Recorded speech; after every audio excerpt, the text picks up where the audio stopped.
नमस्कार दोस्तों, इस वीडियो में आपका हार्दिक स्वागत है। आज हम श्री मल्लिकार्जुन ज्योतिर्लिंग के उत्पत्ति के विषय में जानेंगे। शिव पुराण के अनुसार भारत भूमि पर 12 विभिन्न स्थानों में ज्योतिपिंड गिरने से धरती पर प्रकाश फैल गया। इन्हें ही सनातन धर्म में 12 ज्योतिर्लिंग की संज्ञा प्रदान की गई। इन ज्योतिर्लिंगों के स्तुति हमारे शास्त्रों में इस प्रकार वर्णित है।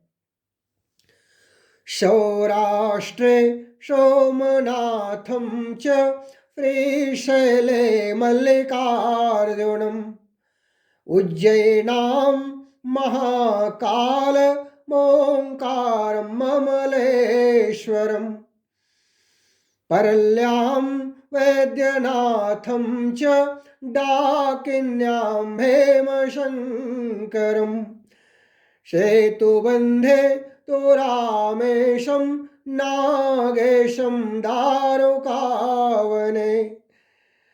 वाराणस्यां तो विश्वेशं त्र्यम्बकं गौतमी तटे हिमालये तो केदारं कृष्णेशं च शिवालये एतानि ज्योतिर्लिंगानि सायं प्रातः पठे नरः सप्तजन्म कृतं पापम् अस्मरणेन विनश्यति।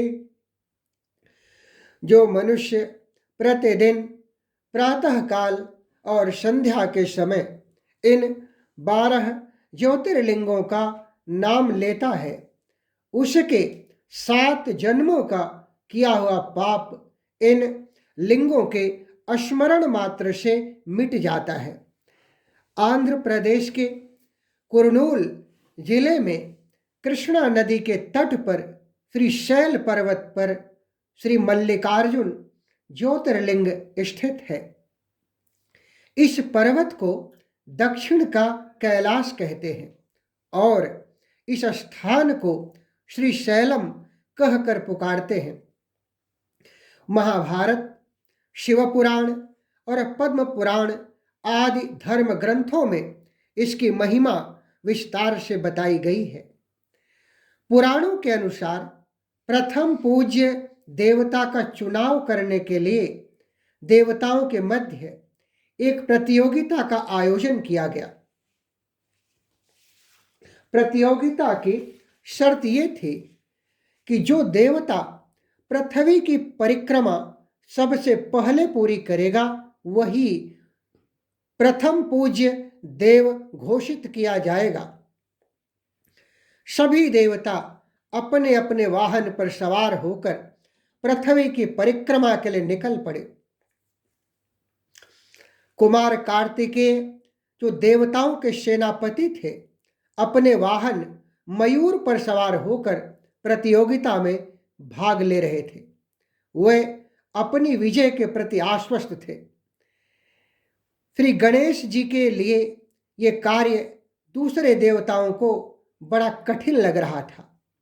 एक तो उनकी काया स्थूल थी, दूसरे उनका वाहन मूषक चूहा था। भला वे दूसरे देवताओं की बराबरी किस प्रकार कर पाते। लेकिन उनकी काया जितनी स्थूल थी, बुद्धि उतनी ही तेज थी। उन्होंने बिना देर किए हुए पृथ्वी की परिक्रमा का एक सरल और प्रभावशाली उपाय खोज लिया। सामने बैठे माता पिता की पूजा करने के पश्चात उनकी 7 प्रदक्षिणा करके उन्होंने पृथ्वी की प्रदक्षिणा का कार्य पूरा कर लिया। उनका ये कार्य शास्त्र सम्मत था, क्योंकि शास्त्रों में लिखा गया है कि पित्रोश्च पूजनम कृत्वा प्रक्रांतिम च करोति यः तस्य वै पृथ्वीजन्यम फलम भवति निश्चितम। पूरी पृथ्वी का चक्कर लगाने के बाद जब कुमार कार्तिकेय कैलाश पधारे अन्य देवताओं से पहले, तो बाबा ने श्री गणेश को विजेता घोषित किया। इसीलिए आज भी किसी भी पूजा के आरंभ में भगवान गणेश की पूजा की जाती है। श्री गणेश को प्रथम पूज्य बनाए जाने से कुमार कार्तिकेय रूठकर दक्षिण की ओर चले गए और वहीं कौंच पर्वत पर रहने लगे। कुमार कार्तिकेय को मनाने के लिए जब यहाँ शिव पार्वती पधारे, तो इसके प्रतीक रूप में ज्योतिर्लिंग प्रकट हुआ, जो मल्लिकार्जुन ज्योतिर्लिंग कहलाया। यहाँ माँ पार्वती की पूजा मल्लिका के रूप में और बाबा की पूजा अर्जुन के रूप में की जाती है। ऐसी मान्यता है कि यहाँ भगवान शिव की पूजा करने से अश्वमेघ यज्ञ करने का फल प्राप्त होता है।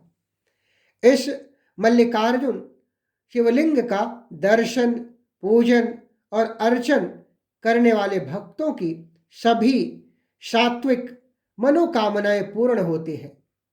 भक्तों के मन में शिव शक्ति के चरणों के प्रति अटल अनुराग उत्पन्न होता है और वे दैहिक, दैविक और भौतिक सब प्रकार की बाधाओं से मुक्त हो जाते हैं। ओम कर्पूर गौरम करुणावतारम संसार सारम भुजगेन्द्रहारम सदा वसंतम हृदयारविंदे भवं भवानी सहितं नमामि। जो कर्पूर जैसे गौरवर्ण वाले हैं, करुणा के अवतार हैं, संसार के सार हैं और भुजंगों का हार धारण करते हैं, वे भगवान शिव माता पार्वती के साथ मेरे हृदय में सदैव निवास करें और उन्हें मेरा नमन है। अगर वीडियो पसंद आए तो इसे लाइक व शेयर करें।